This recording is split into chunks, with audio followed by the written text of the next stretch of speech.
all come together and just bring in the charity love, there's no going back. It's the best thing in the world.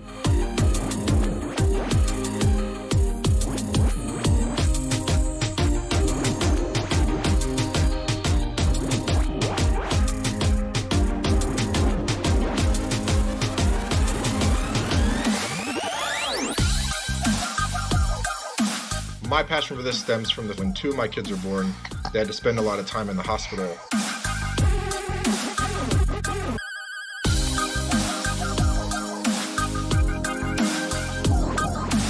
As many of you know, Extra Life began in 2008 in memory of Victoria Enman. At that time, it was a local fundraiser for Texas Children's Hospital, where Tori fought her cancer.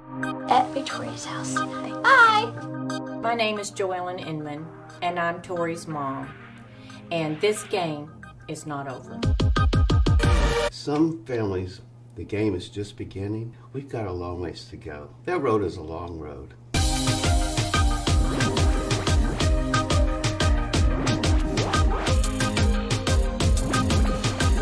This is your Extra Life money in action.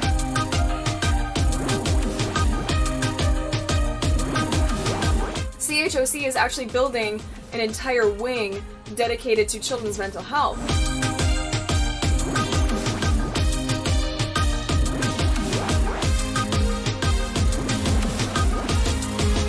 I play video games, I raise money for Extra Life. I am streaming for Amy. El 100% de ese dinero se queda local en tu hospital o fundación a la que tú representes.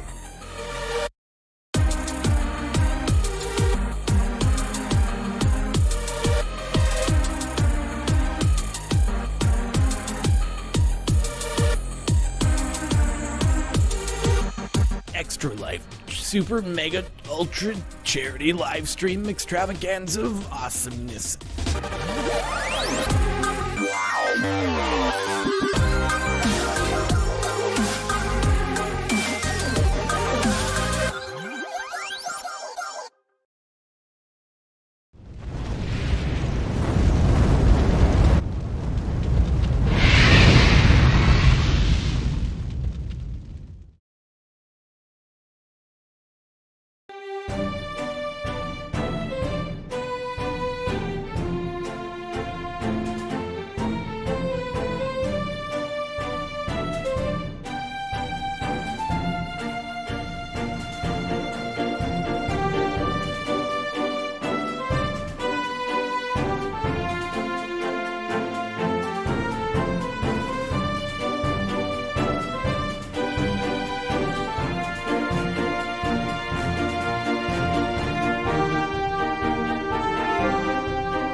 Hello, everybody. We are back with Tales from the Tavern, Season 2, Episode 1, starting a little bit late because of a power outage. But we're back. It is Season 2, Episode 1. I know, it's so exciting. We had to bring in the big guns. So some champagne on a ship or something? Yeah, sure. I think we probably should do that. Yes, we have David St. David with us tonight. And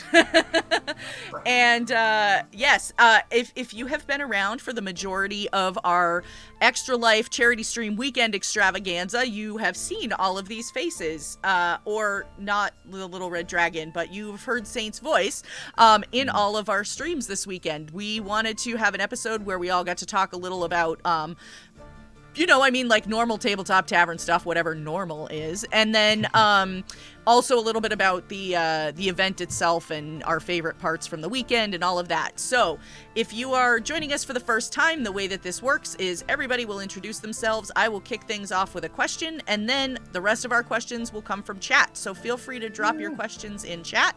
Let us know. We've got a moderator here helping us out to make sure that we see them all. And we're going to kick it off. So Ray, we're going to start with you. Why don't you introduce us and tell us a little about who you are? Oh, I am Ray Mayhem. I paint minis. I live on Twitter, and I play in the shared experience Star Wars, Final Fantasy games, Edge of the Empire. That is so much to say. TTRPG Ripples in the Gray on Tuesday nights, where I play a sassy, smooth-talking Twi'lek smuggler named Fijata that everyone calls Fidget. And I wasn't supposed to be here, but I'm real excited to be here. So. That's what she keeps telling us anyway. Mm-hmm. Let's go. Well, I appreciate you being willing to pinch hit. We originally thought we had to cancel the stream, and then we uncanceled the stream, and I went, oh my god, we're down 2 people now. So thank you, and thank you for participating this weekend. David Tilstra, we're going to go to you. Introduce us and tell us a little about where we can find you online. Yeah. Hello, everybody. My name is David Tilstra. I am the Dungeon Master for From Afar podcast. We tell jokes. We don't know how to play D&D, and we're looking for the lost city of Atlantis. So, if any of that interests you, check us out. You can find the show at From Afar podcast on Instagram and Twitter, and I think we have a website somewhere. You can find me at David Tilstra on Instagram and Twitter. And other than that, I'm just excited to be here. It's been a real fun weekend, getting to hang with all you amazing people. And this is just going to be a fun way to kind of end that. Yeah, wrap it up. Bring it home, if you will. Mm-hmm. Well, thank you for participating this weekend. Saint, we'll go to you next. Tell us about where we can find you around the interwebs. Well, I am Saint, also known as Chris upon occasion. I am the technology cursed DM for Discount Dungeons, which can be found at discount_D&D on Twitter. And you can find me at sdamons on Twitter.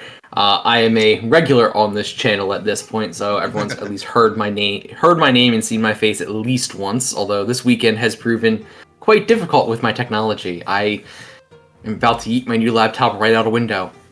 So we should move on before I do that.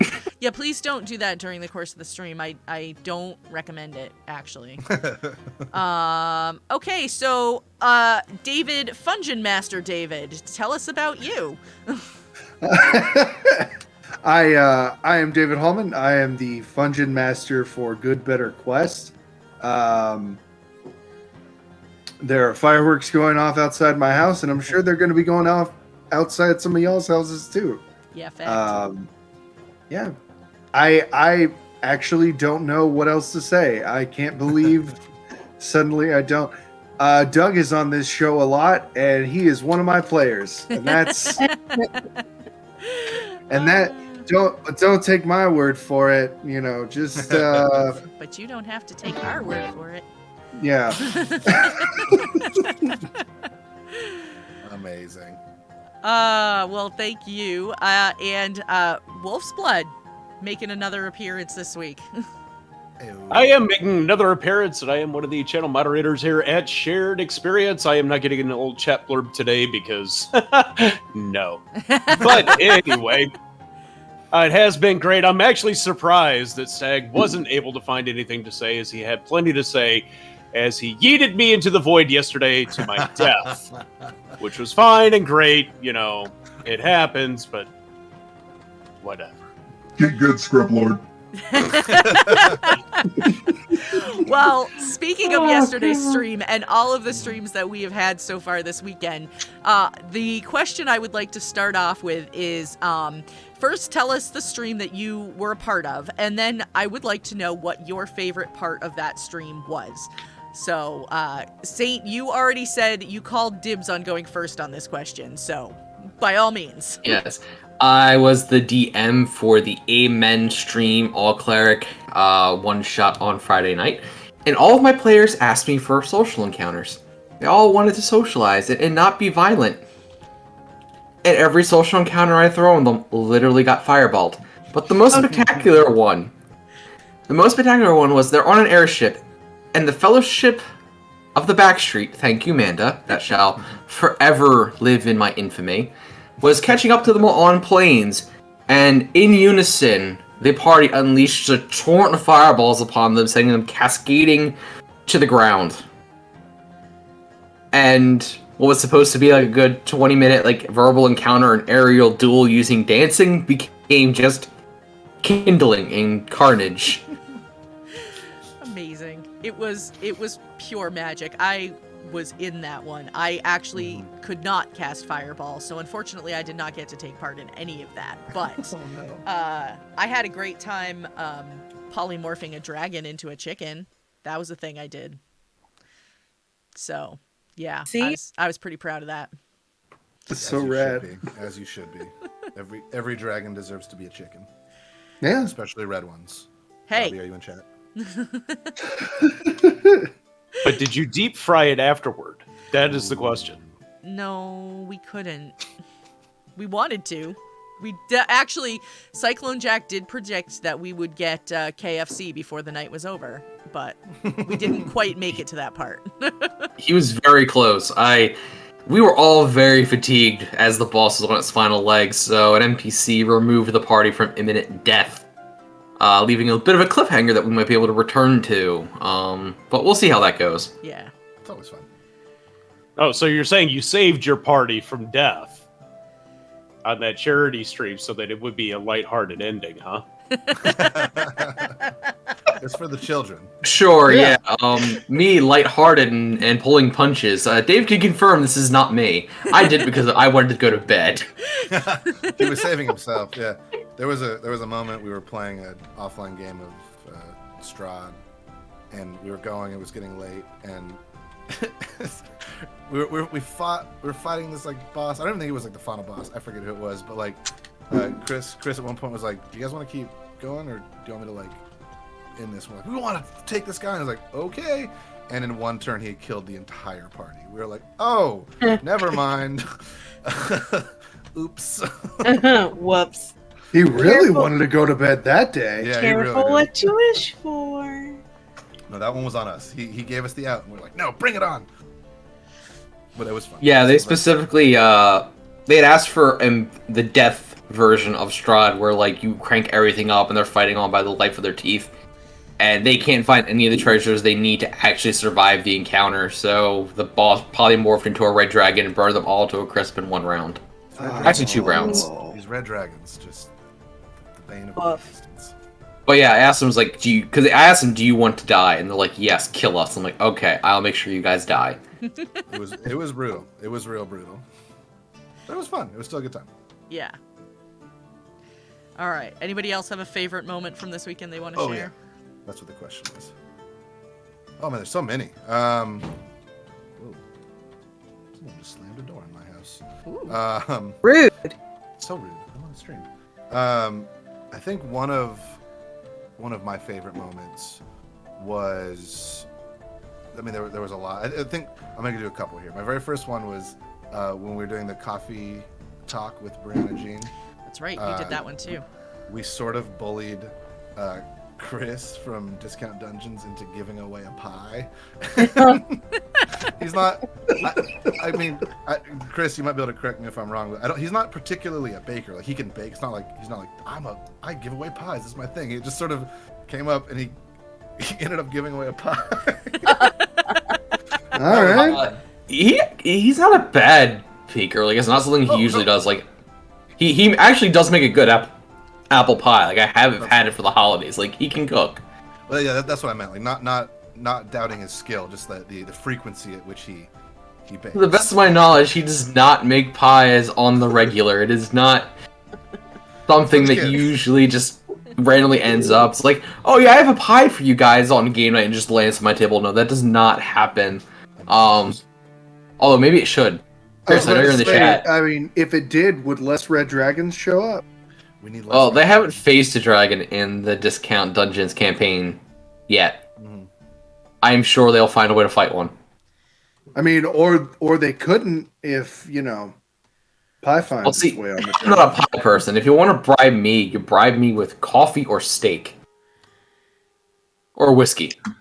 What about a steak that's been coated in coffee? I mean, and then grilled. And then pie. I mean, I'd give it a try. Yeah, This I'd give is that a try. beginning to sound like the Anchorman meal of waffle, steak, French fries, and scotch. Like that's. Yeah. Nick added in with a little ancho chili. Yep. Nice. I'd actually prefer Brazilian, but okay. I will steer us back onto the path of the topic. Do it. I cannot stop thinking. So the stream that I did was with Atomic Zero and Taylor from Backwater Bastards, Washu, Who's It, What's It, me, and TT Benjamin. And we did Kaiju Girls and Sexy Battle Wizards. And during Sexy Battle Wizards, Taylor's wizard only... So you have a 1, 2, and 3, and your 3 talents are Battle, Sexy, and Wizard. And you roll based on those things, and that's how many D6s you get to roll. So Taylor only gave herself a 1 in Sexy. So it was very much like Tormund Giantsbane was like the type of person that she was. And his name was Bash. What was it? Bash Tartarus the Meat Slinger? Yeah, something like that, with his one ab. Yeah, with his one ab. But there was a point where we all got to have a very sexy breakfast, and Bash like oiled his body up with bacon grease, and I just like I cannot get that image out of my head. Like that's just. It was so funny. But how did the bacon end up on the table? Do you remember that part? Because I had to pee. So Bash decided that he needed to have the protein in front of him. And so he called upon the magic, and a large spool of meat sprang forth from between his legs and slammed onto the table. Taylor's in chat right now. I meat summoned it. It was magic. And the only thing that made it better is that both Ben and I were really determined to be the sexiest wizard, and we were both Lore of Light wizards, so that we were on a light only diet. Like we only ate like light that we produced ourselves. No, wait. It was the post-keto. Post-vegan. No, it was vegan. Yeah. All light diet. Yeah. Post-vegan, all light diet. Yeah. Sounds like something that happened in Los Angeles, honestly. Yeah. I wouldn't doubt that. And Kaiju Girls was a lot of fun. I got to be Baby, and that was very exciting for me to just be like this bimbo with like just vibes, no thoughts. That was nice. And and somehow when we turned into kaiju monsters, we all turned into Pokemon, so that was fun as well. I know we had questions for Ben about that particularly, but unfortunately we didn't get the chance to ask. So one of these days, I am going to ask. In fact, I will ask Ben that on Tuesday. There you go. I think something happened to Saint. Uh-oh. Yeah, it looks like he... Yeah, my camera was being a butt, and I had to turn it off. All right. Well, I will just need to... Not a problem. Yeah. So, in the meantime... I'm not pretty enough to be in this square. I mean, neither am I. I don't know what you're talking about. I'm apparently the Chaos Child. I am sorry, Luna, for ruining everything. How dare you? How dare you? You didn't ruin anything. We all know this is Corin's fault. It's the reason why Luna lost power earlier today. It's fine. We can just blame it on Corin. It's true. I think my favorite part from the 119 stream, I have two. One was literally any part where I got to do the threatening talk thing. I am not normally like a mean or I do not enjoy confrontation. But boy, oh boy, did I have fun coming up with just random crap. I was swallowed by a monster at some point, and I think Ty said, yeah, so you're trapped in this monster. And I said, no. I'm not trapped in this monster. This monster is trapped around me. And then the second thing was fastball specialing my tiny friend out into the cold, unforgiving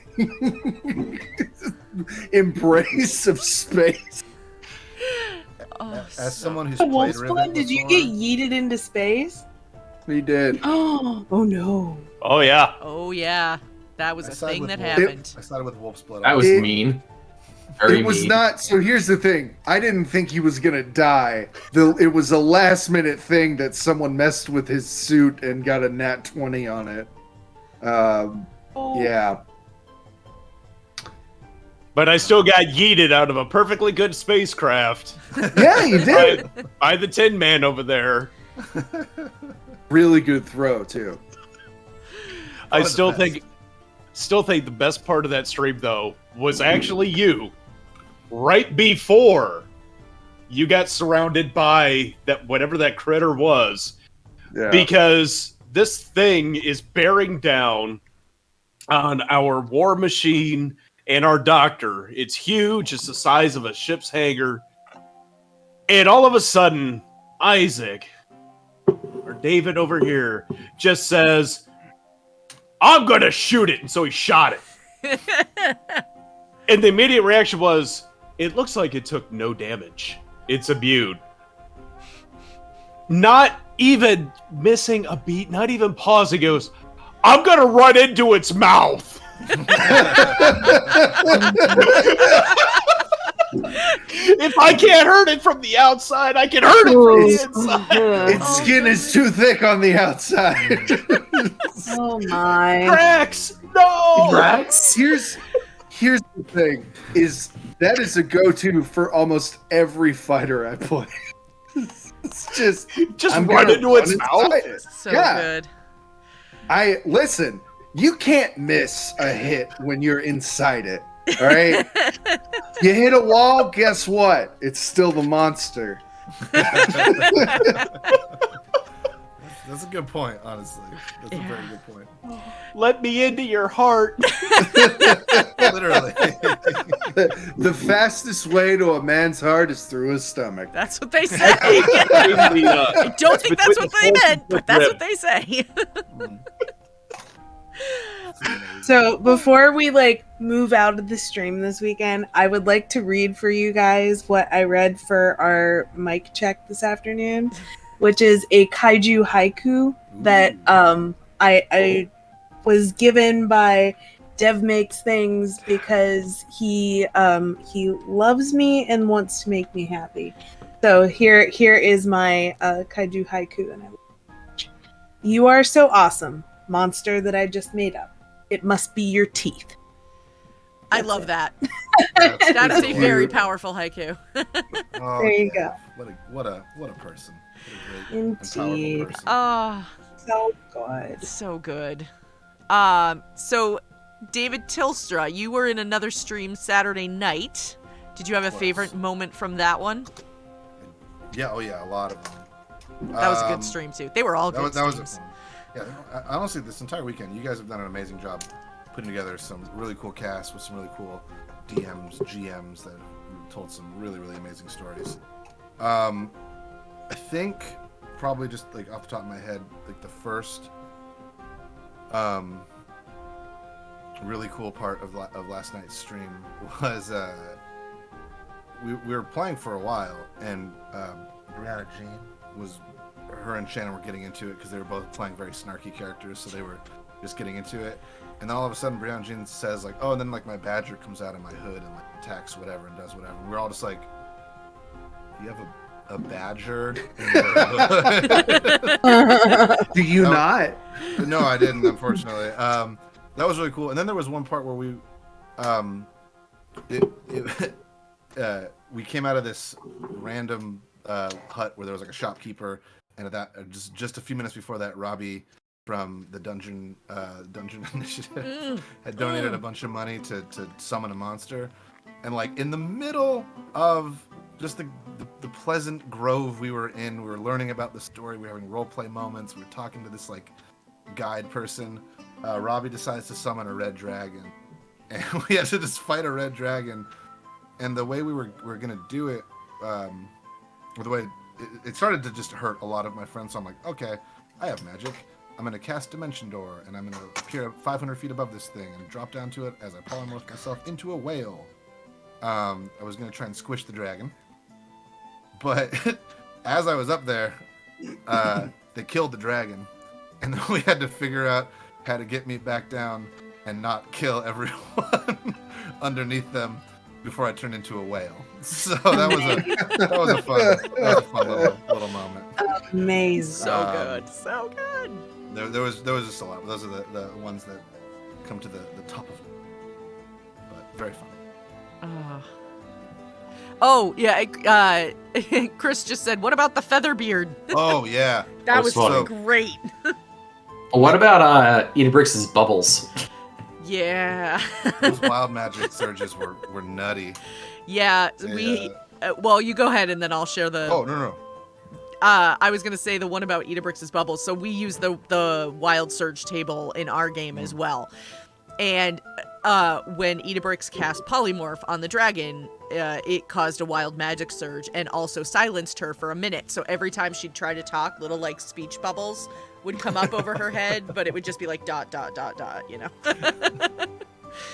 Super fun. Yeah. You're like Deadpool. Yeah. But yeah, Nick from Scry Society got cursed, or a wild magic surge, like moment one. Like I don't even think Star had finished reading her like intro, and all of a sudden this big bugbear rogue ranger like sneezed, and a peacock feather beard appeared on his face, and it was there the entire time, and it turned into a handlebar mustache, and there was just there was absolute chaos that entire session, but it was a great one. It started an amazing job hurting all of us chaotic cats into a very satisfying ending, so it was very good. I love it. I know both you, Saint, and I know Star were kind of going for like a darker, grittier, like less funny, and I don't think any of the cast could pull that off. Like not even close. No. We tried. I mean, Shannon, like, she did a really good job.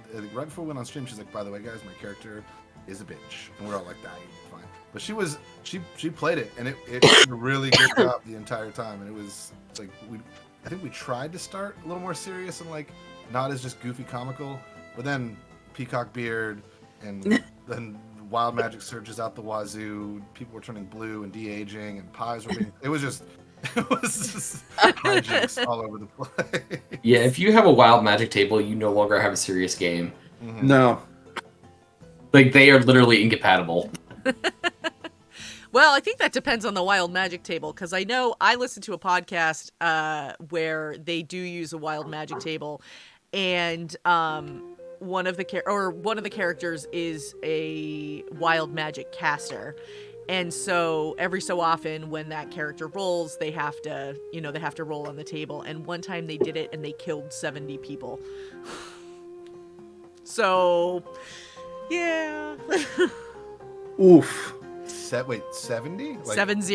Yeah. 70? Yeah. Wow. Probably, like, Fireball in a surrounded crowded by room of people. commoners, we'll do that. Pretty much, yeah, Yeah. that's pretty much exactly what happened. A bunch of people, they were trying to save a town from, I can't even remember what the villain was at that point in the story, but they like herded everybody together in a church and then went to do something and cast, and the character accidentally cast like a Did fireball in the church, and yep. See, to lighten things up from that, I once played a Warforged who was a sorcerer and cast fireball solely on himself.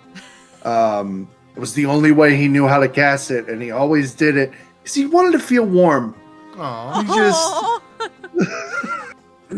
But How it is usually that lighthearted? That is grim. No, it's silly because it was always so. The funniest part of it was always someone being like, "How are we gonna, like get through this door?" And I'd always be like, "I know how. It's like, I have an idea. How are we gonna get rid of this big bad evil guy? Hi, I have an idea." I think I know how to do this. Yeah.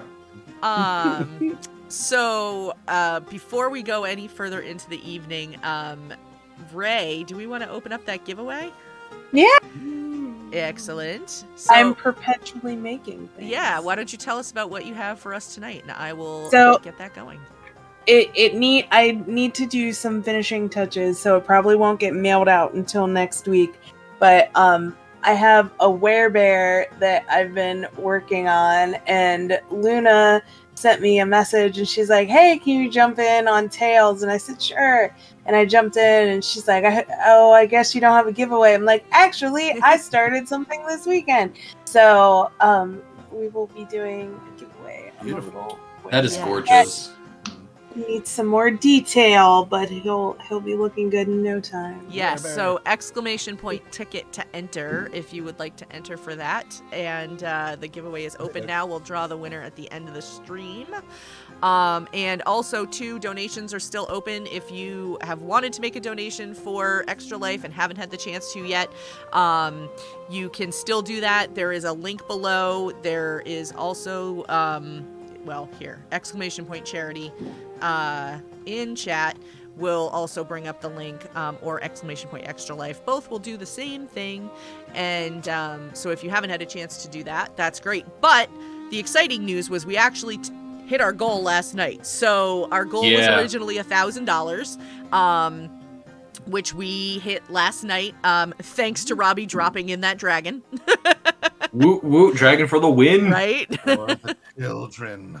It was for the children. And I will, before we end for the night too, I'll show the video again, just to give another little idea for what Extra Life does. But and I'm just saying, chat, that if we hit like the stretch goal, I will custom paint someone a dragon, since we've been talking about. Luna has one of mine, and they're very nice. Like, they are very nice. I can show you one. You can't have this one; it's mine.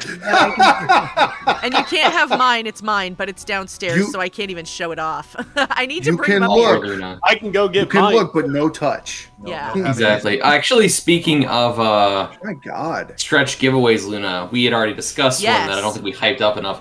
If we make the 1,500, I have a collection of still wrapped 2E Spelljammer stuff to give away. Yeah. So, if we can get the next, what is it, $455? That would be our stretch goal. So, there you go. Yeah, there's Wolf's Bloods. I'm like Nice. pointing to him on my monitor, like you guys can see him over there. Yep. Like, No, I painted. he's not Very even nice. on that side for you guys. He's over there for you guys. That's beautiful. Holy cow. I'm right Yes. down here for me. Yeah. You're up on my... It doesn't matter. Yes, Ray is a super talented mini painter. So yeah, exclamation point ticket if you want to get an entry in for that. And also don't forget to drop any questions that you have for the panel into chat. But yeah. Can I ask a question Of to start course you us? Because can. like, I've been thinking about this just like on my own, and I'm just curious what your input is for the system that you run the most, like whatever it is. What is one spell or like rule that you think either is underutilized or people are using it wrong? Ooh. That's a good question. That's a good question. Because mine is the dodge mechanic in D&D. Yeah. When Yeah. people forget it's there. Yup. And it's so smart. It's such a smart thing to use, but like nobody uses it. It's especially good if you can't attack in a round or something like that, and you're not a monk. You saying that made me realize that I never do that, and I probably should. Oh yeah, So- no, it Go is ahead. something I intentionally underutilize because, especially at like the mid and low tiers, like disadvantage is a huge punishment for players. So like you give a monster flying and take the dodge action, and then they're probably not touching that for a round or two, which can really make the combats in 5e a slog, which are already kind of sluggish even if you balance it right. Like the best example, as much as I hate to say it, the boss fight on Friday's night stream was not the best balanced thing I've ever done. Partially because I was essentially down 2 players because of the Wild Magic Surge, something I could not really prep for in terms of like pre-combat kind of stuff. So like, it took a lot longer than it should have for them to bring down the dragon because poor Luna was sitting there pecking with a bow doing next to no damage when her spells could have like literally been inflicting 40 to 50 points per round. Right. So like, And in then- that case, like, Yeah, go ahead. and Gunner being gone, the melee beast who could have soaked up some damage and done some healing. Like, there was a lot that I should have done trying to balance that on the fly that I just did very poorly. And I can blame that on being tired, being anxious, or whatever, but, like, I still did it poorly. So, like, combat in 5e can already be pretty punishing and clunky, if not, like, monitored very well. And adding in, like, oh yeah, my AC 21 fighter is going to dodge for 2 turns, so you just can't touch him. Like, I underutilize it on purpose for those kind of reasons, because players hate missing. It's like one of the worst things that can happen to a player is you spend your big, like, attack spell and you miss, because disadvantage is a thing. I think what I dislike is people trying to abuse long rest in 5e. Because you can only get 1 per 24 hours, and even my players have been playing for years try to do, like, 2 in a day. I'm like, no, you only get 1.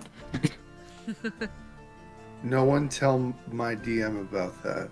No. He's already making things difficult a lot. He just imposed carrying capacity for gold now. I've always done that. Yeah. No! Money is money. I get to carry all the money just like Skyrim.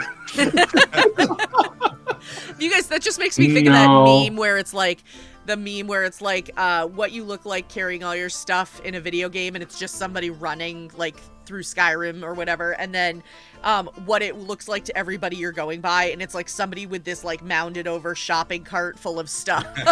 Like, yeah, sounds about right.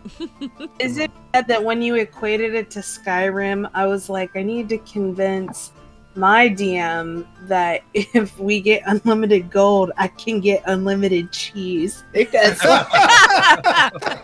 that's way more important to me personally. It's big brain time. Yeah. Yeah. What happens when all that cheese rots?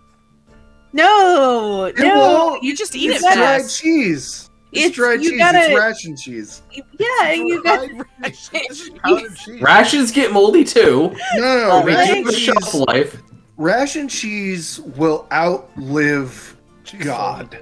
It's just Ration cheese is like the stuff that comes out of an MRE. Yeah, but that's because the MRE is vacuum sealed. Yeah. If it wasn't vacuum sealed, then stuff would expire much faster. Yeah, so that's what ration cheese is. a And the lot mold of just money. acts as an insulator on the outside. I pay a Strip lot it of off, money it's fine. for cheese that just hangs out in caves for years and years. Yeah. So like, I think it'll be fine. Yeah. Pay Just so buy much money. all the cheese. Sure, Cheese, that's cheese, totally cheese. how all that works. Yeah. License. It's fun. I want to carry all the cheese You know what? Here's cheese weighs less than gold. Shove the gold in the cheese.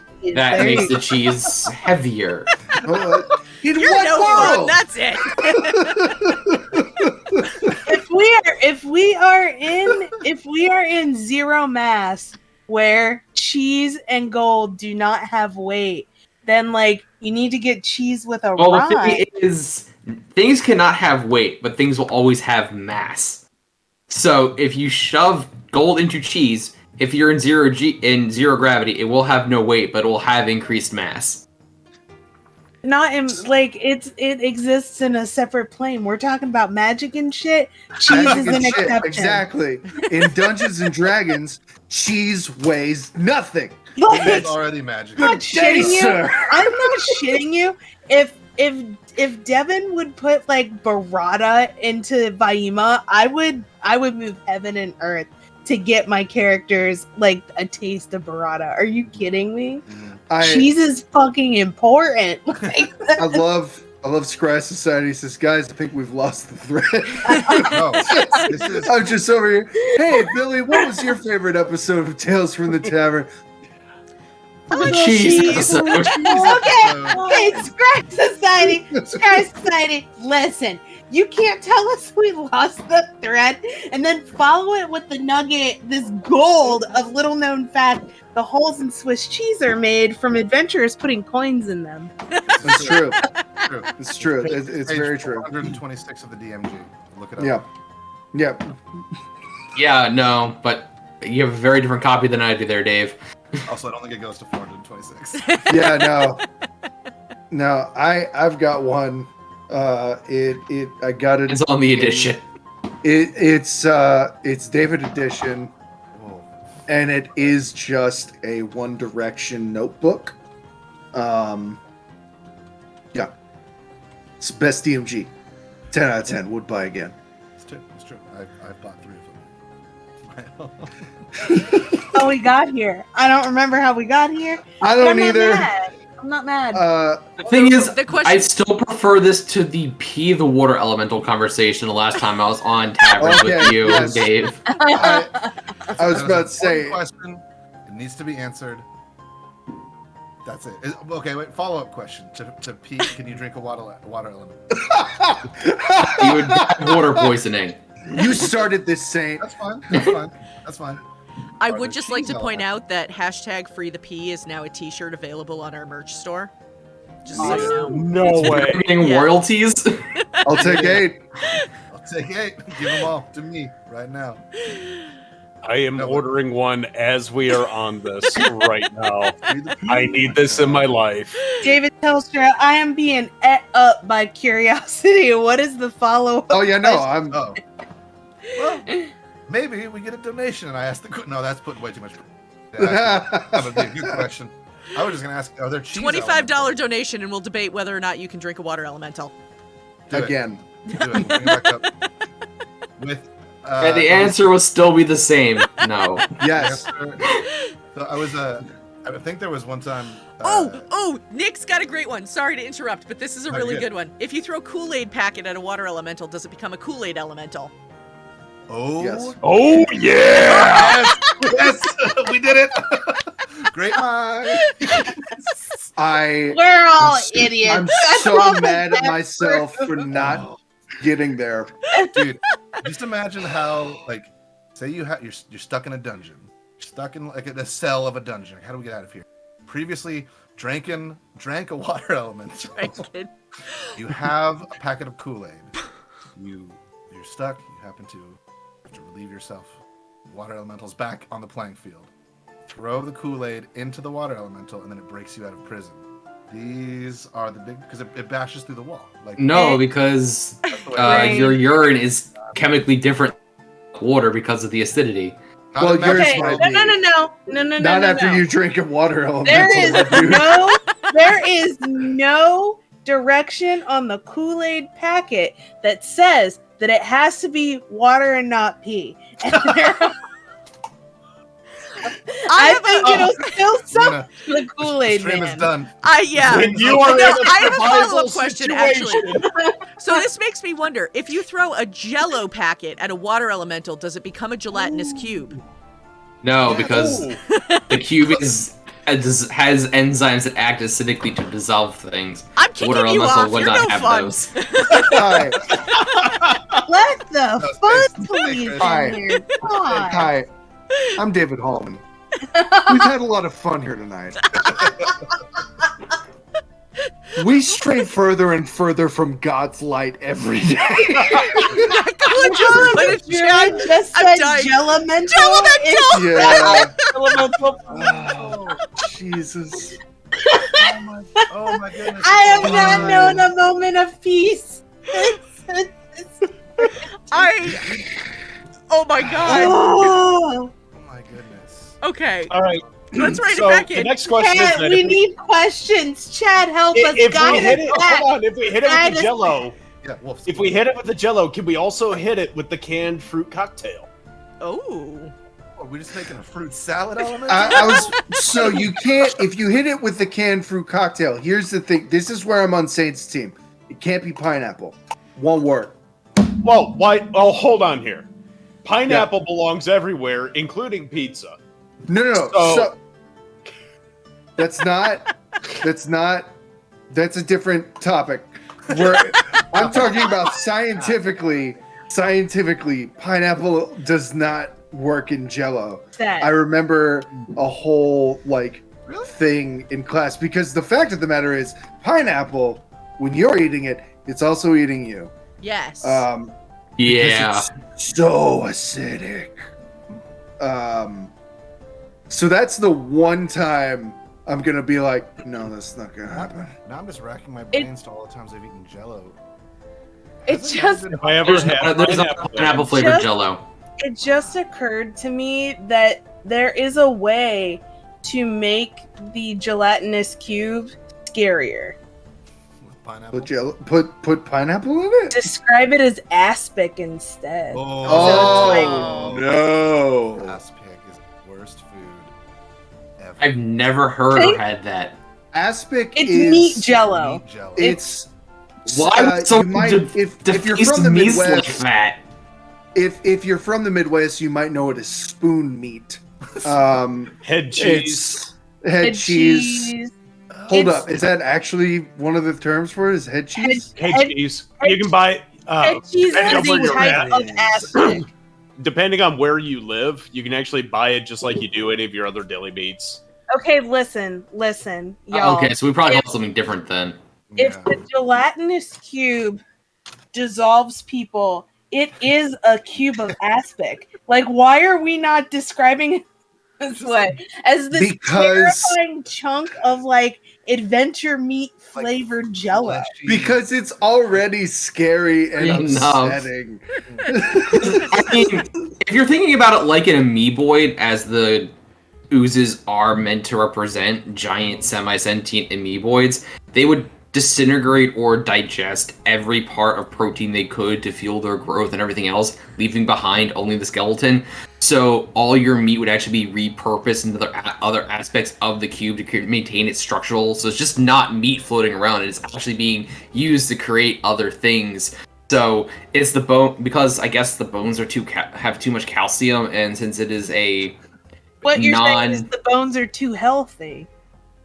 The spam beast. Hold on, Proxima 30. So if we it doesn't have anything, it does not have any use for the enamel and various compounds inside the bones, as it does not need those elements. That's why they just sit there. That's so wasteful. It's So by wasteful of gelatinous by cubes. that logic, if we take Joker from the Mass Effect universe and throw him into the cube because of his brittle bone disease, would he be fully dissolved?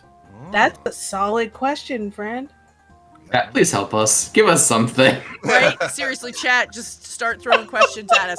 So I had this neat idea for storing my dice, and I want to run it by you guys. Okay. So I actually saw this idea somewhere, and I think it might be kind of fun because I found a place that I can get brand new empty spice jars. So I was thinking about getting like a wall spice rack and then putting my dice in the spice jars and storing them that way. I love Doesn't Nicola the Druid do that? Does she? I don't know. Someone does. I she's know in chat. someone does. Nicola, do you do that? Vertrox Nightblood says, "No, I made a dice rack." That's great. Oh, Nicola does do that. She has that. Nicola does have that. Well, I was gonna say, if you have the space for it, that sounds like a pretty cool way to display and like store your dice. Yeah, most of my dice I don't use, so I have a few that I keep in various like dice vaults and whatnot, but all the rest are just sitting in dice bags, and it would be nice to actually like have them up somewhere. Mine are just in a sad pile on my desk. I have the Critical Role Laura Bailey's dice bag of hoarding. I have all of the dice in there. That's awesome. Oh my gosh, speaking of dice, I gotta show off my t-shirt. Look at this. Look at my t-shirt, guys. Oh, that is adorable. That's Say, Luna, is that available in the store? It isn't actually. It is available from Dungeon Glitch's shop. I actually got this from his shop, and he's actually going to be coming on Tales in a couple of weeks. So I'm excited about that. But I saw this and I was like, I have to have it. So yeah, It's a very cute shirt. I thought so. I'm a big kitty lover. So I do like that spice rack idea. That's very cool. I feel like it's just like artistic, beautiful. yeah. I mean, I don't know where exactly I would put it up yet, which is the only reason I haven't done it. But That is an important part of implementation in this scenario. You could always get the spice jars that like magnetize to things. that is true. But I would know even less where to put those. You could put them all over Stag's armor. True. Yep. But then he'd have all my dice. You would be able to find every stud. The in true your BBEG of the stream. Ray's got it. You can use it. Find every stud in your apartment. There we go. That's genius. Oh, your friends come over like, you literally just have dice on, like just on your wall. No. I was thinking about hanging some art later, and also my dice needed a place to live. There you go. Multi-purpose. Yeah. All right, Luna. Do we have a question? No, we don't. Jack, come on. I think have they're one. enjoying the chaos, which is I Yeah, think this so is like too. the quietest I've seen chat. Like they're usually spewing questions. We do have a question actually. This one came from Apache, which is why it didn't come up in chat because he sent it to me directly. His question is, what is the most interesting item that you have gotten as a starter piece of gear when rolling on an item table, if that's how you choose your gear? Interesting. Also, real quick, I just want to say I'm very much enjoying this conversation. I just didn't want anyone's questions to get like overlooked. No, it's fine. Oh, You no, didn't you're want to good. talk to us anymore. We get it. I don't. Turning off my Oh no, shit was about to get real weird because I was about to come up with something. Best thing I got for a one shot on a random magic item table was a rod of might or something like that, or rod of lordly might. Yeah. It was so cool. It had like 6 buttons on it, and it could become 6 different weapons. It is really fun, that item. That is really cool. It was so great. Has anyone else had a rope of useful items?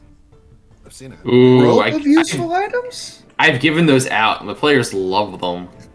That's the robe of useful items Robe. Robe of useful items. It's like a cloak and it has patches on it. Yeah. And each patch is like a spell or a thing, and you can rip it off and throw it down, and then it's gone. But then you can use that thing. So like maybe there's a boat and a horse, and like there's all kinds of things that you can use. And the other thing that I will fight over if it's in like opening loot, like if they're like, oh, it's this, that, or the other thing, is an immovable rod.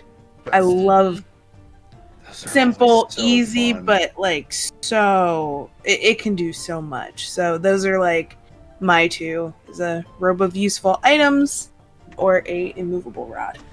Immovable rod is the absolute best. Sorry, Luna, go. Oh no, I was just gonna say I'm a big fan of the portable hole. Ooh.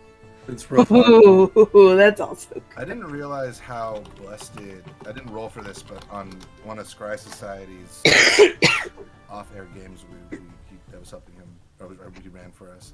He let me take a broom of flying at like level 3 or 4. I didn't realize how busted that would be. Oh yeah. Tell it to do like, I think there was at one point like somebody drowning, and I couldn't get to them, so I just had my broom fly over, them up out of the water. Like they're just like things you could do, and I was like, that. I'm sorry, Nick. Nick, we can still talk about this later. I'm sorry. I broke your game. I think the absolute best was I have a character that I have a tendency of bringing back into a lot of campaigns. His name is Dave.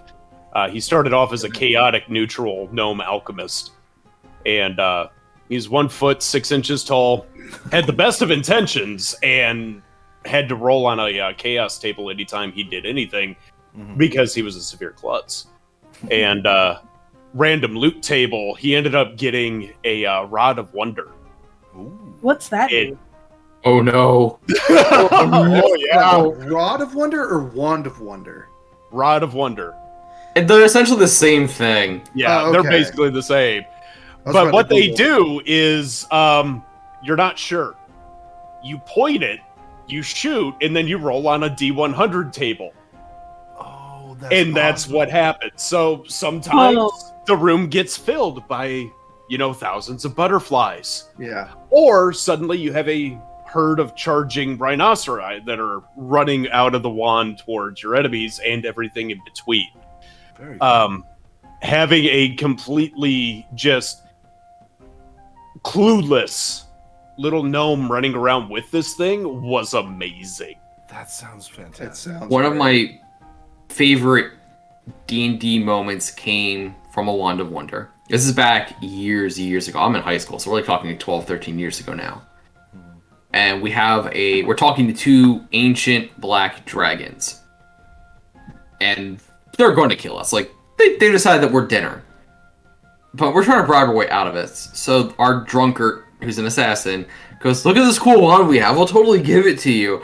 Just look, I'll click this button, it'll do amazing things. And he just slams the button like 40 times. So we end up with pink tap dancing dragons. That's amazing. Well, dude, they still want to eat you. Oh my goodness. Oh, we were able to run away while they were stuck dancing.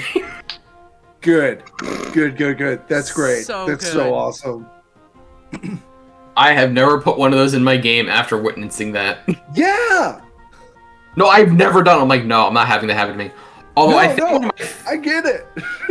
I think one of my favorite things, and is why my players, whenever I mention the deck of things, 'cause I love like rolling the deck of things, many things, is we were playing a barbarian mini campaign. Everyone was some variation of barbarian, and I have a curse item, the deck of many things, and whatnot. My wife gets the deck, and she draws the wish card. Oh no. So she wishes to go back in time to stop the person from picking up the cursed item.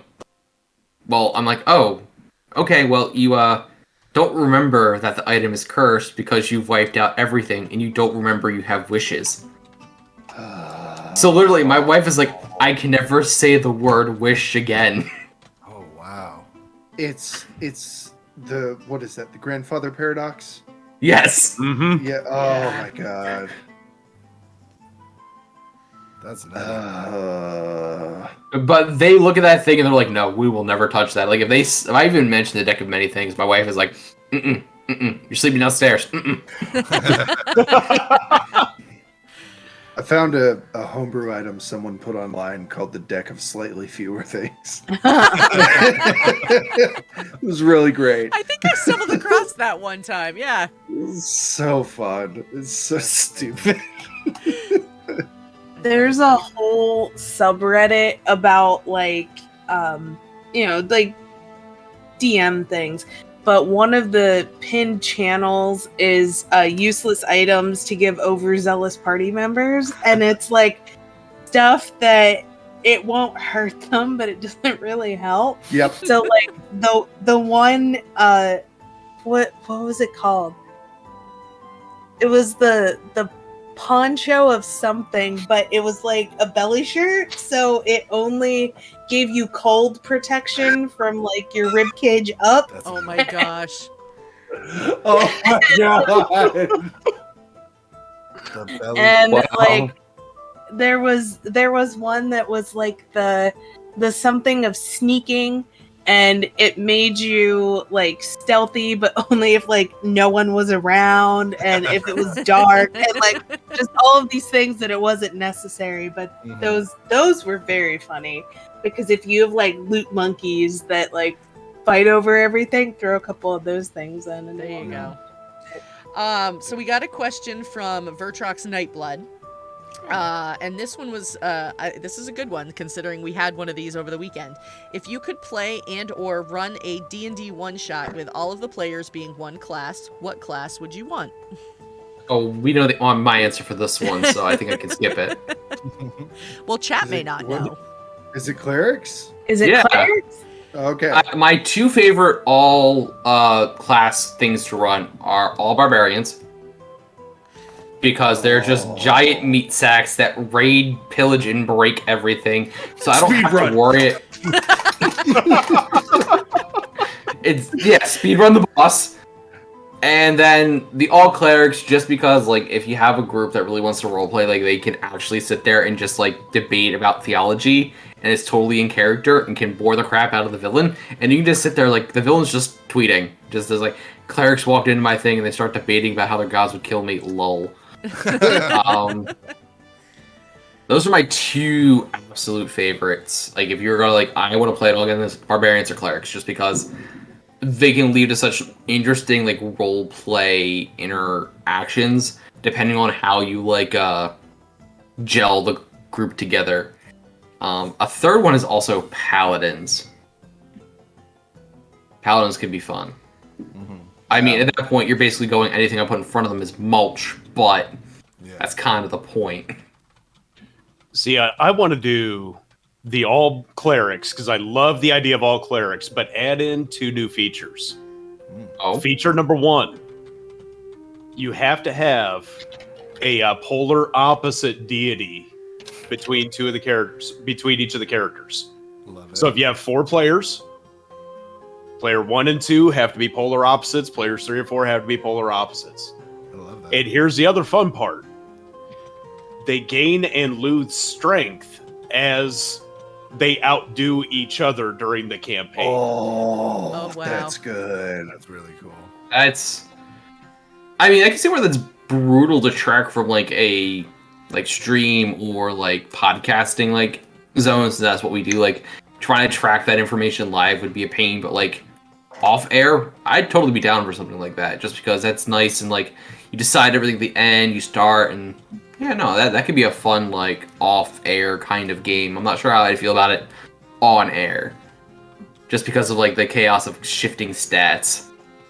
And I'm just thinking about it from, before we got into stream tonight, and if we were making that campaign happen, and if Ray and I had been opposites, I would be casting as like a 0 level cleric right now.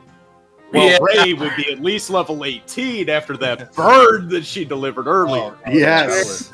Yeah, I think your character was just like, savage. Your character would have like been reduced back to an acolyte, like in some backwater town, not even to go out adventuring. You'd be a pile of ash. I'd be sitting here going, nah. Game's over. Right. Go back to the church. You're doing Charlie work for the rest of your life. So I have 2, and one is all clerics, but it's church camp. and like all the clerics are at like a camp, and they're younger, and it would be fun to do a like Sweetwater kind of murder mystery sort of thing with that. I also have a campaign that I'm kind of writing out that is clerics again, but it's all like clerics that aren't necessarily pious. So like there's one who follows Dionysus and is a Path of the Tempest, so that they can summon wet t-shirt contests at will. So like that's that kind of stuff. And the other one I think would be cool would be doing all bards. I was just thinking that. I've got a different answer, but I also thought about all bards. Bards would be cool. But just as I thought about it, all I can hear is just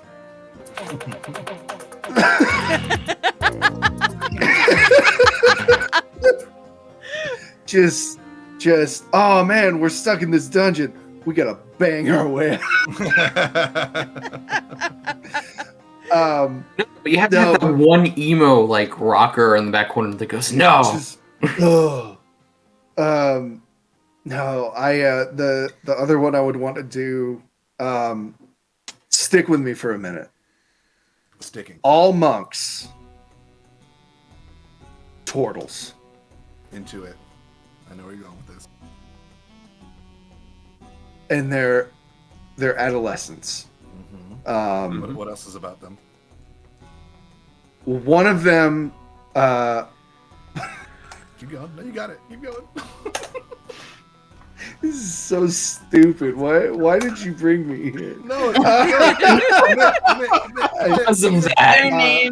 Are their names like Botticelli and like? Well, one of them is Syrah, Picasso. Okay. Warhol. Wait, no, we're doing first names is the thing.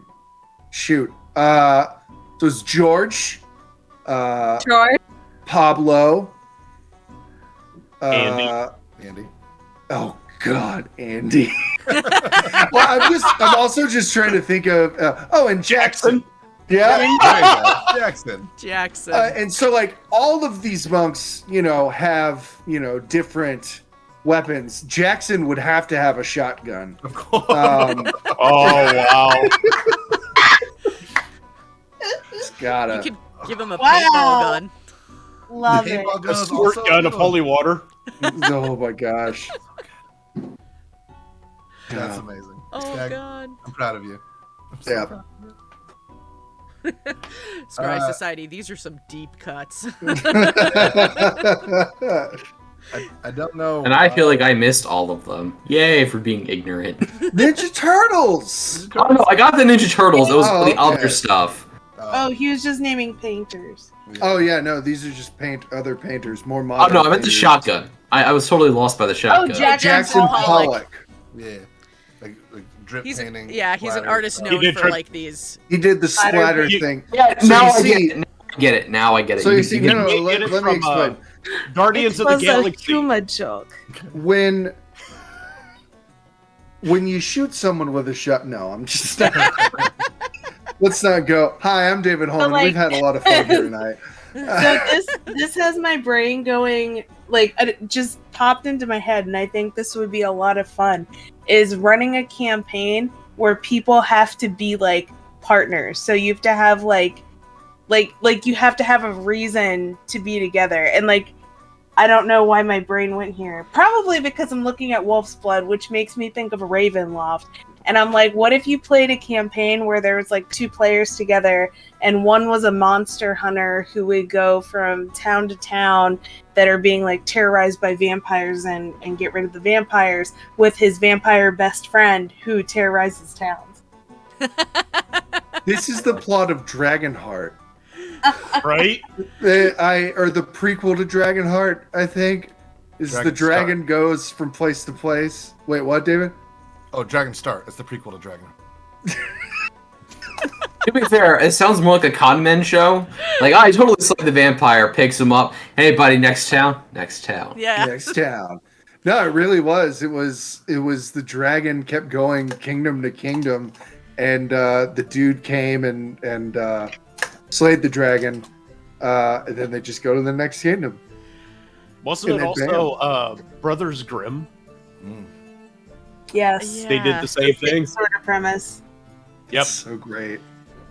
It's a pretty fun movie. You said Ravenloft, man. Ray, and the first thing I thought was, can they be My Little Ponies?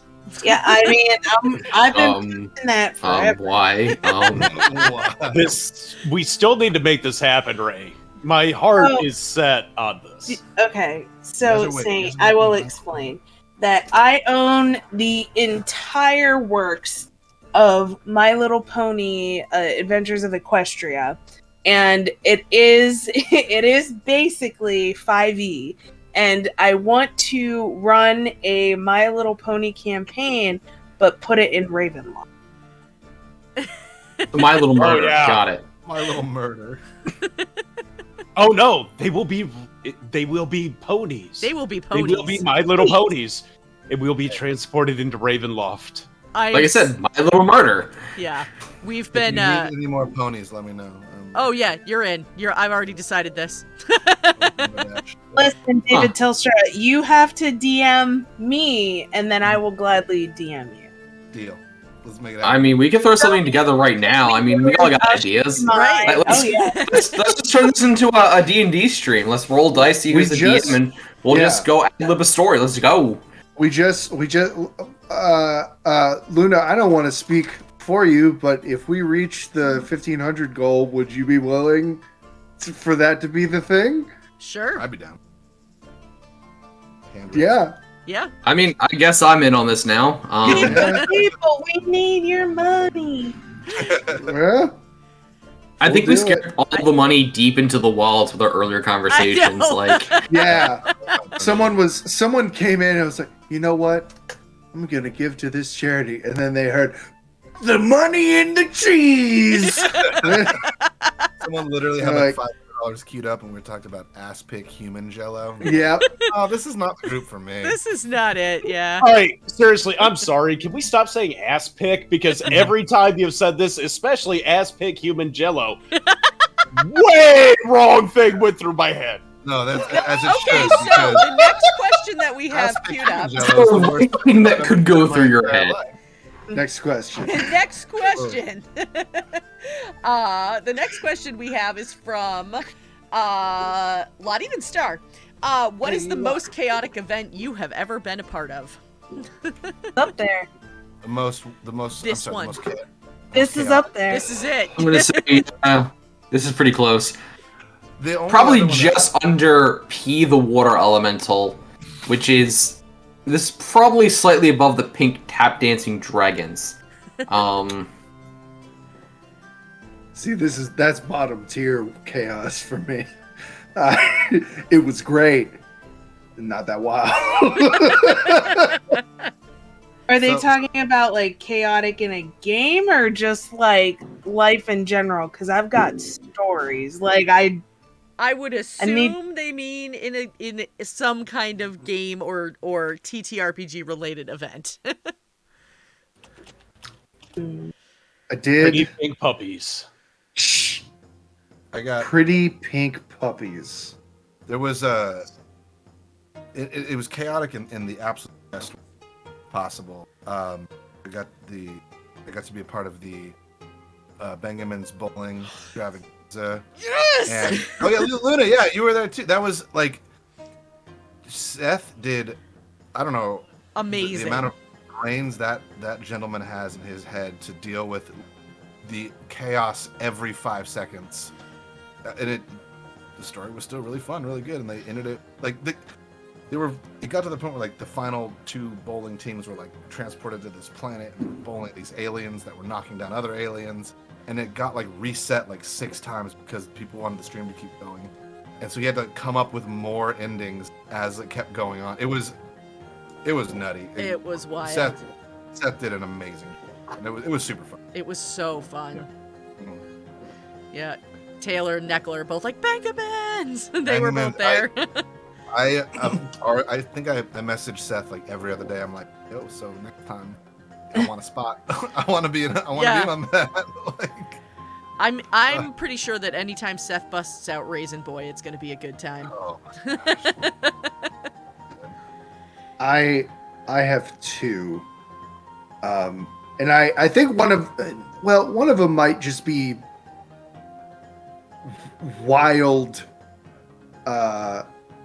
wild and random, but chaotic. I was part of another stream, and they had just kind of a random things happen, when you donate thing. And bless you. One of them. What? Nothing. Keep going. One of them was that someone else got was, you think you're an invincible professional wrestler. And that was hilarious because it was our artificer who was the weakest of us. And then I got later on, you think you're a terrible professional wrestler. Oh, and no. I was strong. So it was like the last 30 minutes of the stream got way off the rails because it was just the two of us like doing Hulk Hogan and Macho Man Randy Savage impressions at each other. The other one was a level 20 campaign with my brother-in-law where we fought this like legendary red dragon, and we got our butts handed to us on a silver platter. And it was in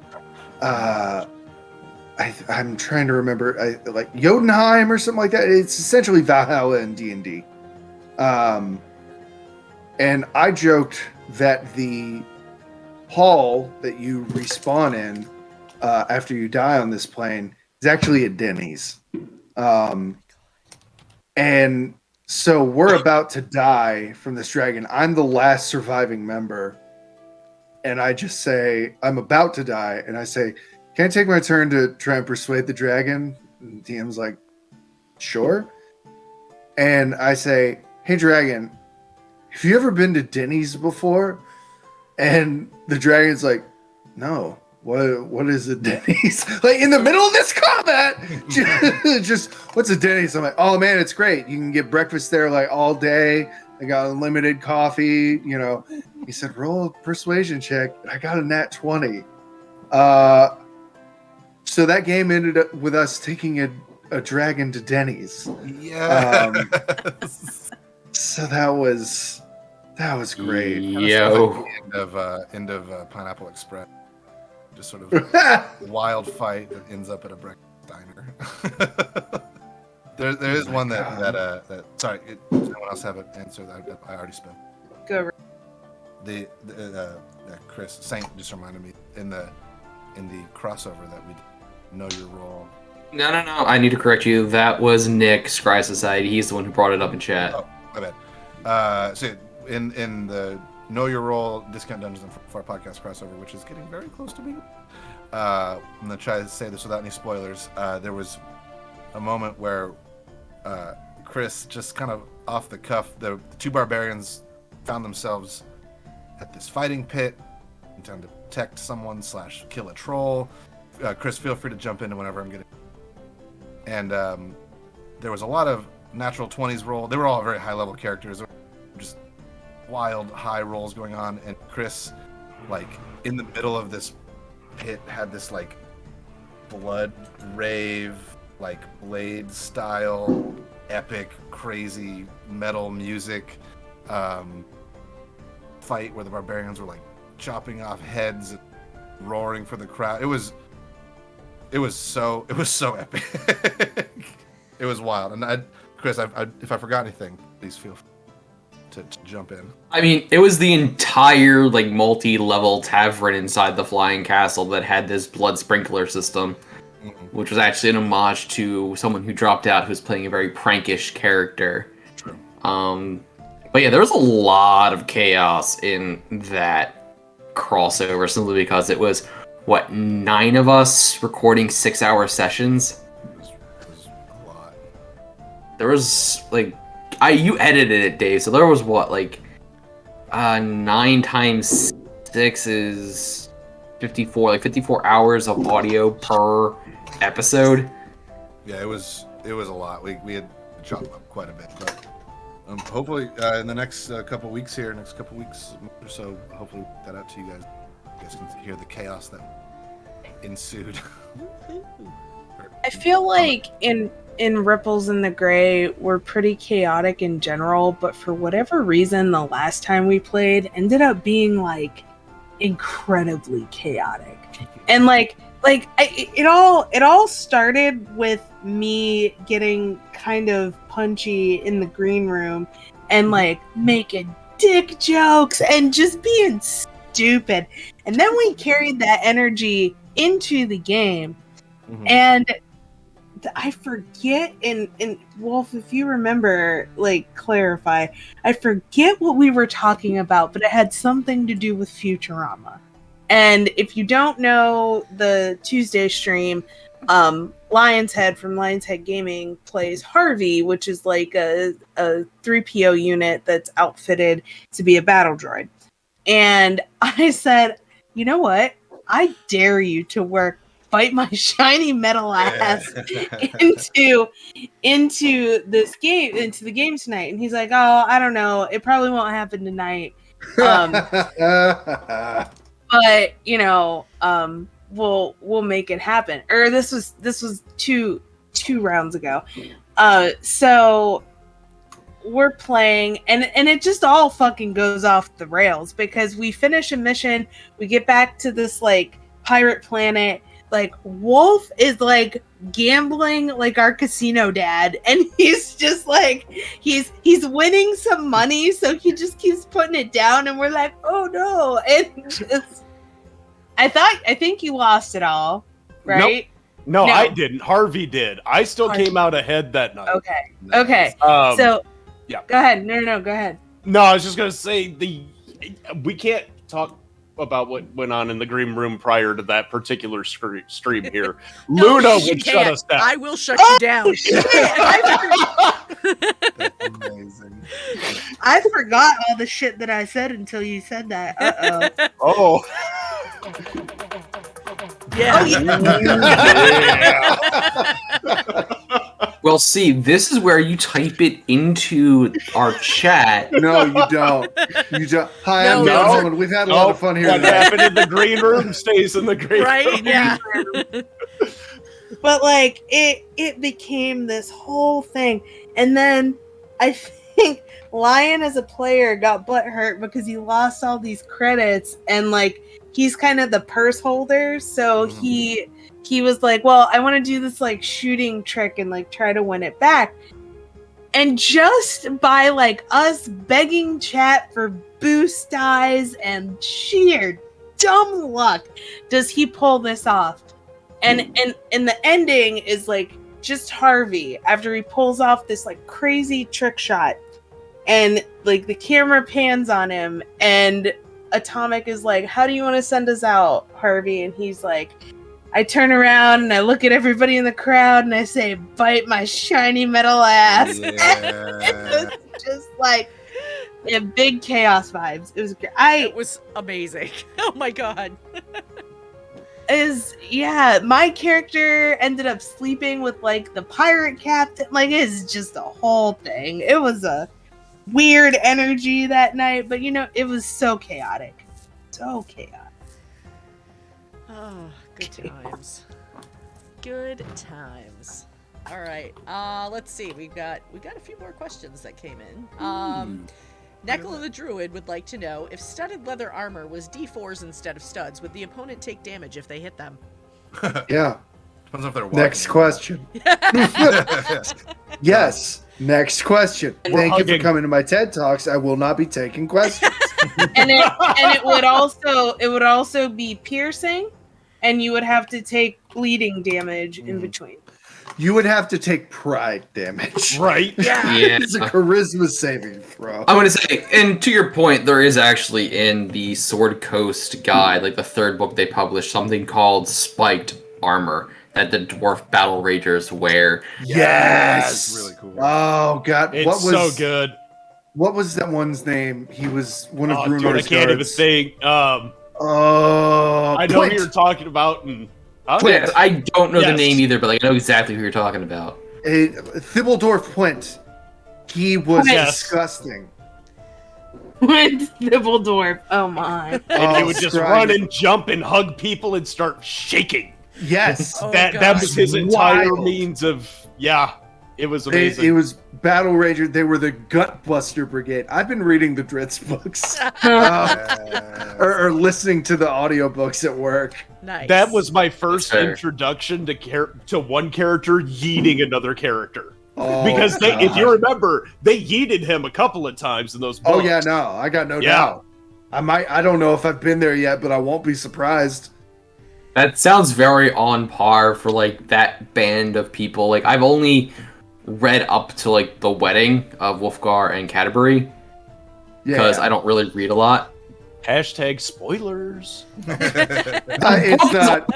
Some people stream. It's fine. The books are like 20 years old, my dude. Yeah. Makes me think of Princess Bride. When I was your age, TV was called books. Yeah.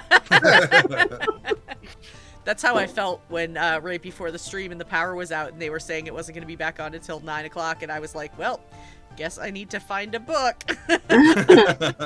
Yeah, but how many of you here are old enough to remember when we had to sacrifice a robot to get onto the internet? Oh God, yeah. I do. I do. The ritual circles are still burned into the basement floor of my. Wow. Yeah. It was rough. I think one of the thing Nolan and I in another game of ours, I'm playing a robot that was from Earth, and he carried a lot of garbage in his tummy like Bender from Futurama. And like just he had all sorts of crap in there, like a Zune, I'm sure a Tamagotchi, and then that's what I was like, oh, it's got one of those American Online discs. For like 20 hours or whatever. Yeah, 20 hours of American Online. Yeah. Can I also point out, though, that this weekend you had a meat grinder inside of your stomach for some reason? Let me tell you, I have played some kind of robot in so many games, and that tummy is always going to be a plot device, like, just for random bullshit. In another game, I had a small skeleton friend named Skull Duggins who lived in there, who was addicted to pixie sticks. It's just... I am a tummy all the time, or I am a robot all the time and always have a tummy thing. It's so fun. Oh, so wait, when you had the Zune in there, did that make you a Teletubby? Nolan, I don't know where you are, but we have to go back. We have to re-record that episode. I know it's already been published. We need to re-record it. And republish it. Republish didn't it. realize how much he got wrong until he realized how much he got wrong. I need to go back. Hold on. Let me find. I need to go back. Time for Tubby Tustard. So I think we just lost Staghorn. He's going to be in this little hole questioning every decision he's ever made. Well, in that case, we'll move on to the next question. Proxima 3055. If your character died, what's the best way to go?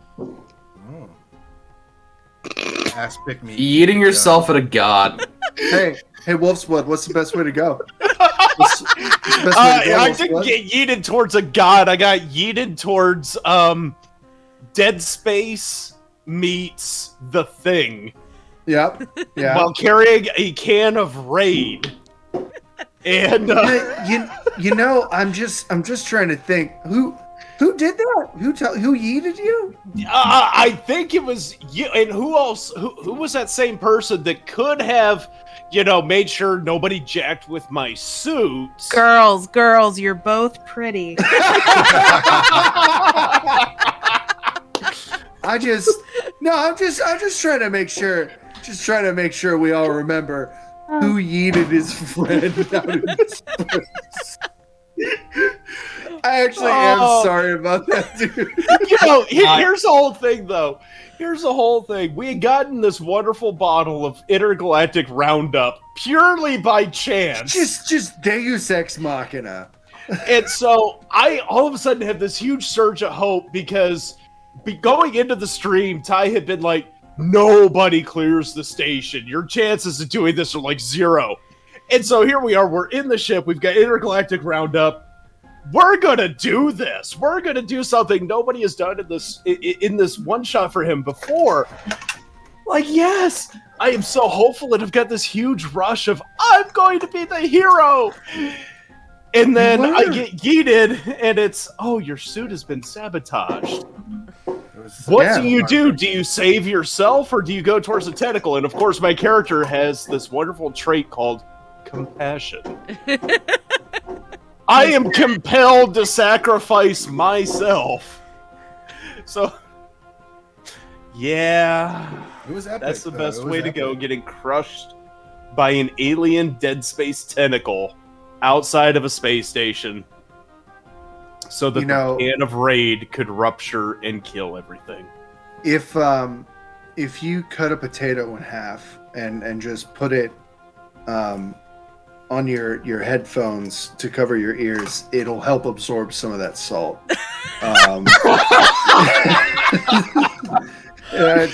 I saw Saint said something like that in the Discord chat, and it made me think of that. Oh boy. Nice. I told you that man holds a grudge like a Confederate widow. He is never. I was wondering. I was like, were we on stream when you said that? No, we weren't. No. It's a great saying. That's so good. Let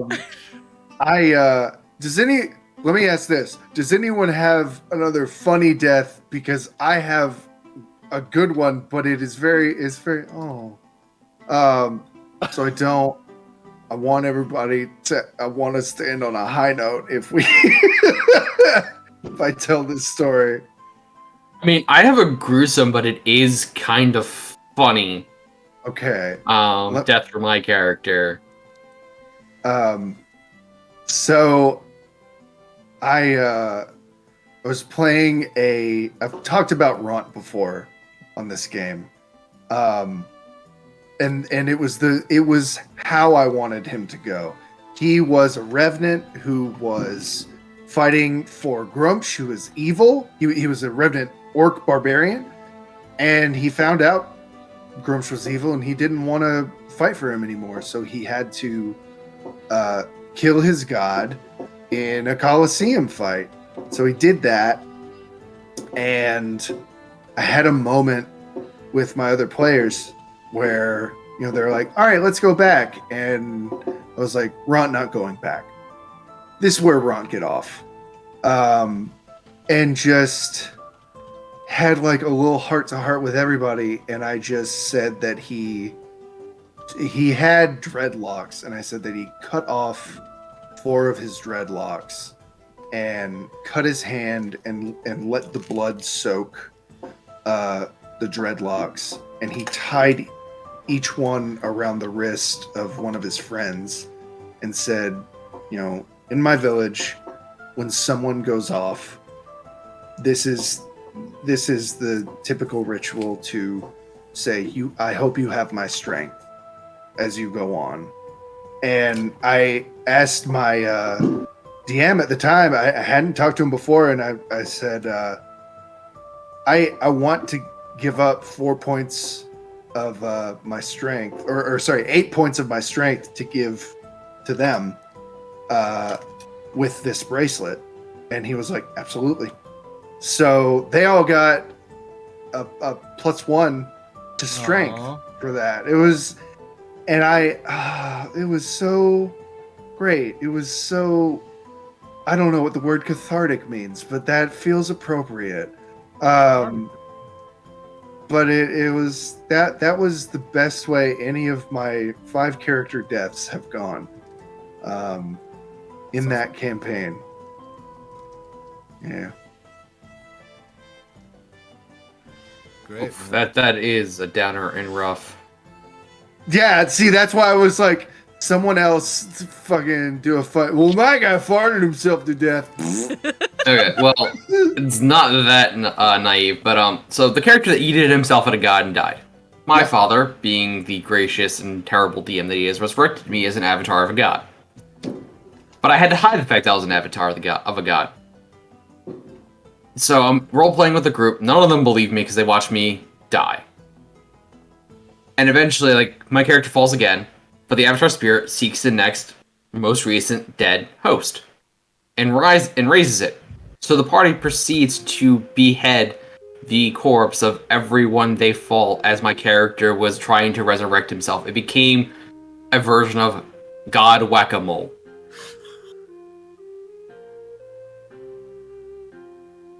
That is my funny death, because technically I died like 49 times in one night. Oh my god. Holy cow. Dormammu, I have come to bargain. Actually, yeah. Holy cow. Y'all have had some intense death.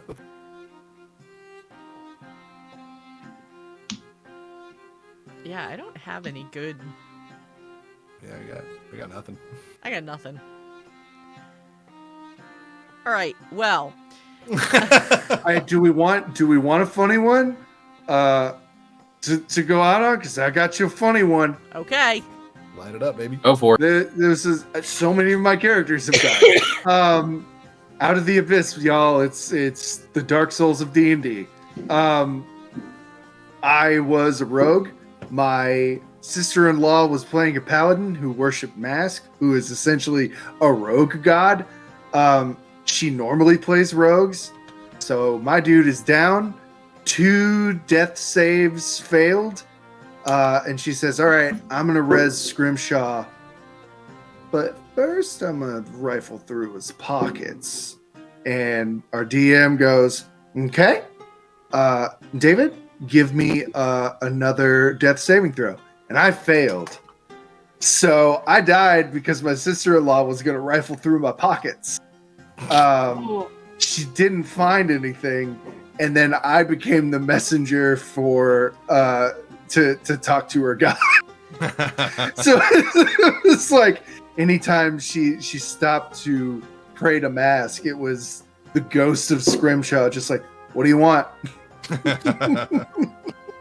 You did this to so me. Great. Oh my gosh. It's like, how you doing? I'm dead. I'm dead. So there's that. How about you? Hope you're doing great. That's a thing. Stealing more shit? What'd you do with that 5 silver you found? Oh, you know. Where's my cut? Yeah, where's my cut? All right. Well, we have one last question. So, because we've gone a little bit past our normal end time of 10 o'clock, what I'm going to have everybody do is I'm going to make this a 2-part thing. First, I'm going to go around again. I'm going to have everybody remind us of who they are and where we can find you on the internet. And with your answer to that, I want you to answer the question, what is your favorite class to multi-class? That's Nick's question, and we'll round out the night with that one. So we're going to go in reverse order of when we started. So, Wolf, we're going to start with you. Ouch. All right. I am Wolfsblood 2012 Wolfsblood on all of the social media things. I am one of the moderators here at the Shared Experience channel. In order to multi-class, I love in pretty much any of the D&Ds, give me a fighter cleric, and I will have fun for days. Nice. I like that. That's it. Okay. That's well, me. Thank you for coming on tonight. Thank you for all of your help this weekend. Super appreciated. David Staghorn, David, we will go to you next. I have been David Hall. Hi, we've had a lot of fun here tonight. I have been David Hallman. I am the Fungeon Master of Good Better Quest, a D&D podcast that takes place at Fantasy Faerun University, also known as Faerun University. You can find me at stag_horn or at GBQ Pod on Twitter. Doug says he hears GBQ's pretty good. I wouldn't take anything that man says. I would. It's fantastic. At face value. Nekula the Druid, though, knows what she's talking about. So, yeah. I think my favorite multi-class is either Fighter Barbarian or Fighter Sorcerer. Yeah. That Shadow Blade spell as a fighter is pretty great. Awesome. Well, thank you. Thank you for being willing to don your pauldrons again tonight to come and chat with us. I'm just gonna have to wear them all the time on Twitch now. I think that's a this thing. is my brand this now. This is your brand now. And thank you for participating. Yeah, thank you for participating this weekend and helping out with raising all kinds of awesome funds for awesome charity and yeah. So let's see. We'll go to Saint. Hey, I am Saint. You can find me at discount_D&D or at sdamons on Twitter. You can find me at the Discount Dungeon Discord, and I'm floating around a lot of other Discords. If you see Saint of Daemons, it is me.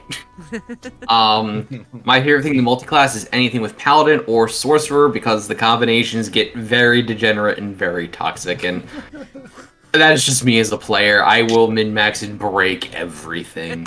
All the things. Awesome. Well, thank you for participating and also helping to co-plan this event.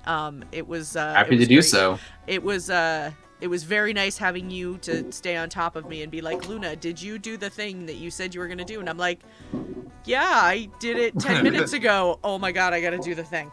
Y'all have done such a great job. Truly amazing. Thank you. I mean, I'm dead serious about what I said in our little chat box. 24 hours, all clerics. Let's do it. I'm not working tomorrow. Yeah, I promised my kid at the beach tomorrow. Sorry, guys.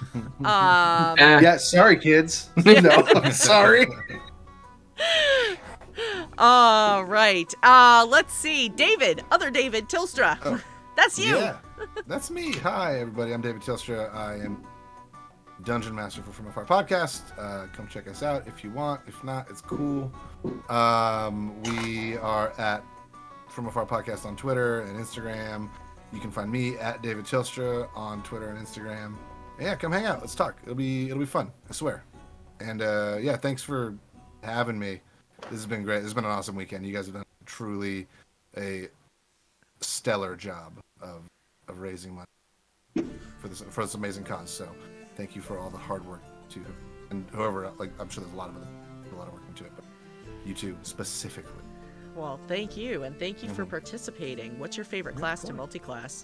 Oh shit, I forgot about that. So last night, the game I played, that's the first time I've ever multi-classed because I'm afraid of it. But the idea of a barbarian and a bard, just so I can call it a barbarian, I think is pretty stellar. But I'm pretty sure I floated that by Chris at some point this weekend. He's like, okay. And I did something else.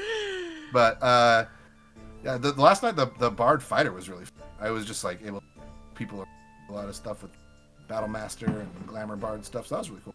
Yeah. Awesome. Well, yes, thank you for your participation. Super great to have you as always. And Ray. Pleasure as always. I am Ray Mayhem. Ray Mayhem on all the socials. You can catch me Tuesday evenings at 8 p.m. Doing Ripples in the Gray here on Shared Experience. And I'm sorry, I am running out of steam. Ray is pooped. My favorite multi-class is Bard Rogue. And I have a character on the docket to play a new campaign with who is a assassin rogue and a School of Seduction bard. So awesome. Very exciting. Well, thank you, and thank you, Extra, for being willing to jump back on tonight after streaming for like, what was it, 5 hours, 4 hours? Yeah. Super appreciated. And before I go through all of my spiel, we got to give away a bugbear or a werebear. Bear. So I just bear. A werebear. Werebear? Where is it? Bear. Real question, is Patch entered? Because if so, we know Patch who's winning. is not entered. Oh, thank God. People have a chance. Right, so everybody else has a chance, except for that I accidentally entered while reminding people to enter, so I promise I will not let myself win. So, yes, exclamation point ticket. I'm going to close the giveaway in just a second. I mean, you did earn it, so like you should totally win. I mean, I already have one of Ray's minis. She painted me a red dragon too, so. Very cool. All right, I'm gonna close it now. Woo. All right, let's draw a winner. Drum roll, please. You have the soundboard stack. Cue it up. I can totally get that. We're friends in real life, so Fire, if you're here. I'm gonna make sure that they're here before I. Because if they're not, I'm gonna pick somebody new. Hey, once. I don't see his name in. I don't see his name in the users, so we're gonna try. We're gonna draw someone else. Vertrux Nightblood. Vertrux. You won. You won the giveaway. Well done, Vertrux. What? So Vertrux, either yeah. So if you want to connect with, I think they have one. Do you have? Are you the one that has Cthulhu? Ooh. I think they have Cthulhu. No, Cthulhu went to Pyrotex. Oh yeah. I don't know. Well, anyway, the little dragon. A little dragon. Yeah. So great. So if you two want to connect again, or I can put the two of you in touch or something like that, and we will make sure that gets to you. All right. I am Gaber Mom Luna. My favorite classes to multi-class are Ranger, Rogue, and Fighter. But also because I did that before, and I'm super biased to that character. So there you go. And we've had a lot of fun here tonight.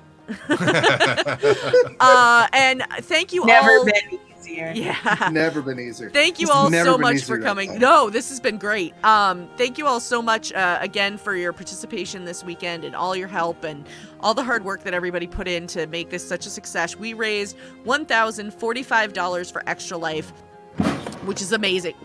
I just heard a huge firework go off in somebody's background, so that was like really good timing. Probably mine. I was about to say, mine. I was gonna say it could be mine. I mean, probably. Y'all sound like you're in Baghdad. Like it's not good. I mean, it's America, so America.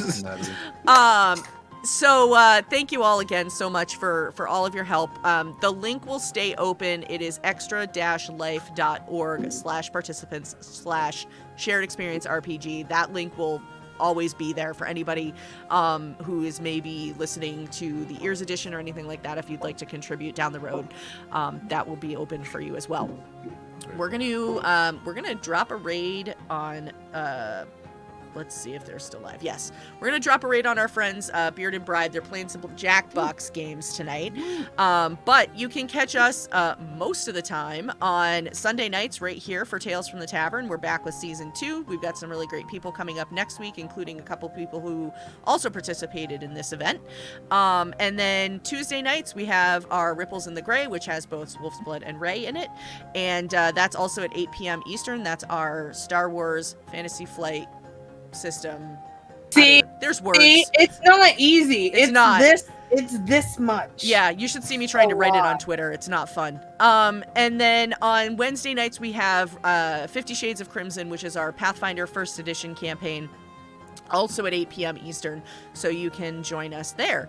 Yeah, I hope you guys all have a great rest of your evening. Happy 4th of July to those of you celebrating it, and we will be back next week with more Tales from the Tavern. Have a great night. Bye. Thanks, everyone. Bye.